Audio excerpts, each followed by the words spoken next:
This is my review of the Galaxy Note 5. I have the Verizon edition here. I've been using this device as my daily driver for the past few days. I set it up the same as all of my other devices. And I gotta say, this is my new favorite device. Everything about this device just screams premium. Everything from the redesigned back, the curved back is actually very useful. It is very slippery. I immediately bought this case on Amazon, and I don't regret it because it's a wonderful case, first of all. It's from iBlaston, I'll link to it. It's a hard shell case, but it's transparent, doesn't add a lot of thickness. Anyway, back to the phone. The camera, look, I had the Galaxy S6 before, and I will say that everything about this phone is slightly better than the Galaxy S6. It seems to have much better memory management. I don't have the same issues that I did on that. The screen is even brighter. The whites are whiter, a little less blue than on the Galaxy S6. The colors seem to be more accurate. Everything seems to be a little bit faster, including the camera, including how quickly apps boot up from cold launch and resume without killing processes. The only thing I miss, I'm actually one of the very few people who use the IR blaster on the top of the phone. That's gone. But you can, I think, even though it's the same processor as the Galaxy S6, that the Exynos processor is just way beyond what Snapdragon 810 does in terms of overall speed. It's got a 14 nanometer process, it's 64-bit.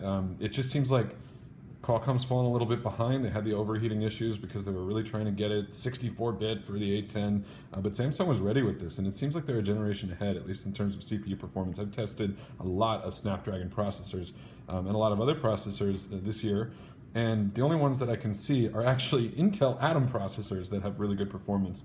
But I really like the processor in this. You pair that with, I forget what they call it, like fast storage, FS 2.0, FT, I forget what it's called.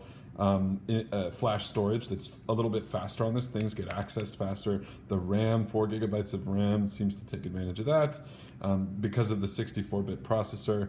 Overall, just super pleased with this phone. It is slippery, that's a negative. Battery life is really good and it charges extremely quickly. The speaker seems really loud. I know there's a stylus gate going on. I actually inserted mine wrong the other day. It didn't break my phone, it still ejects, I think. Let's see, actually. Yep, still works. I love this, by the way. I haven't used it as much as I thought I would yet, but I love that you just take it out and it writes on the screen, taking advantage of the AMOLED technology to only light up the pixels that you need. Is smart on Samsung's part.